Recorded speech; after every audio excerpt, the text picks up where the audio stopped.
Hey, hey! Jesus is Lord.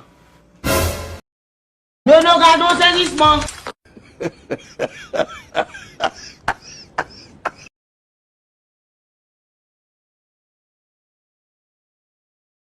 On dit, monsieur pas le casser pays. Jesus is Lord.